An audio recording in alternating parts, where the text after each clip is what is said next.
Thanks very much for joining us, Phakamile. Now, I mean, the Socialist Workers Party, that's what it's going to be called. Socialist Revolutionary Workers Party. Okay. What makes NUMSA believe that, you're going to find resonance among voters? Well, I think we will most definitely find resonance amongst voters. I think what the working class is slowly waking up to in South Africa is the fact that this capitalist system which they have been supporting is a complete failure.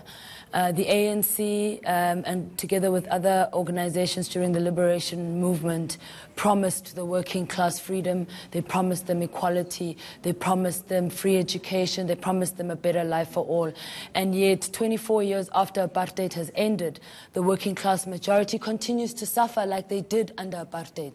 And clearly we have to look and analyze what is actually at the cause of this.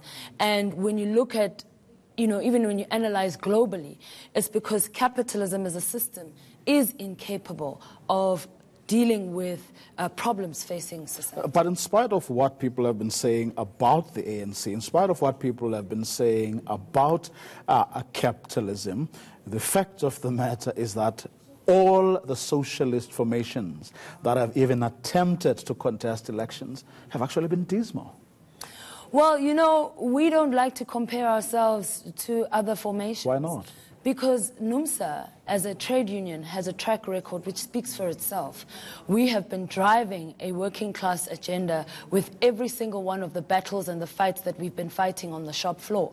We took on the battle for labor brokers, for example, in spite of the fact that the ANC has made all kinds of promises to ban labor brokers. We're the only ones that have gone further than anyone else. No, there's no doubt about your success on the factory floor. But this is an important fact that you must understand.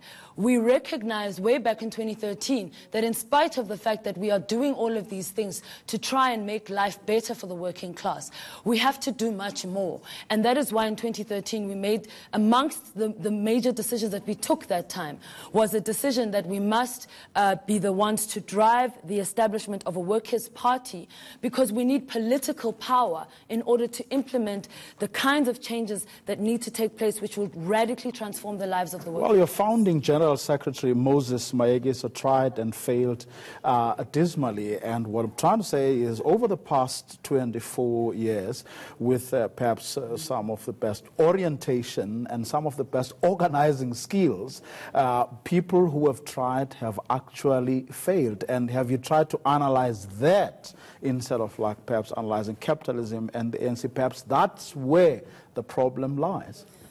Well, I mean, you seem to be making a presumption that capitalism is a success. No, I'm not saying it is. No, I'm not saying it is. I'm not saying it is. I'm saying despite the arguments that you have made, or people will think the same way that you think, in spite of the arguments, compelling some of them, that have been made, the fact of the matter is that those have not translated to mass support, which would then allow you to win an election.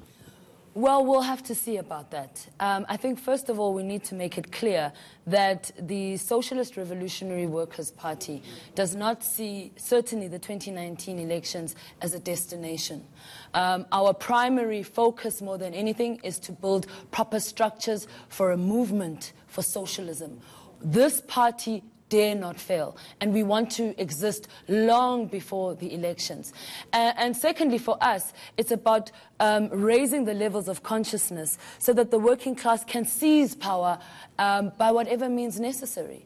At the end of the day, for us, it's about the destruction of the capitalist system, and that can only happen when the working class understands their power, when they understand how the system works, and when they understand that through their unity, they really can transform the society in their own interest. It is yet to be seen. This experiment has not really been applied, certainly not the way that we are going to be doing it.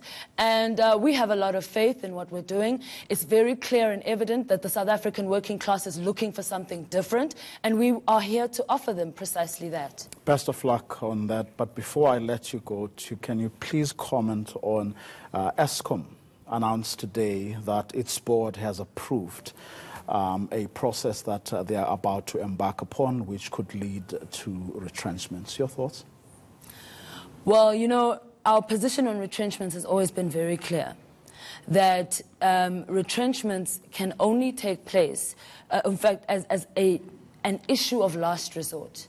We are not yet sure if Eskom has exhausted all its options before it looks at retrenchment as an option.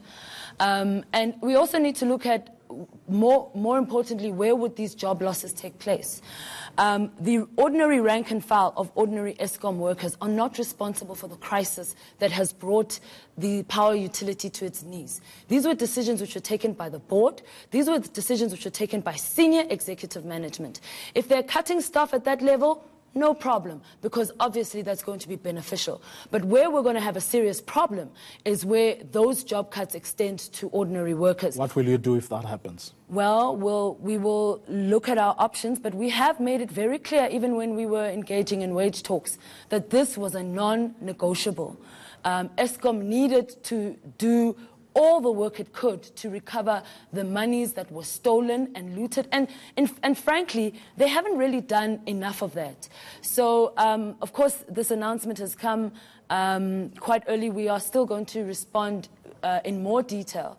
But our position has always been that we reject retrenchments, because at the end of the day, it's workers who are being forced and are being punished for the actions of senior management. Phakamile Hlubi-Majola, thanks very much for coming through.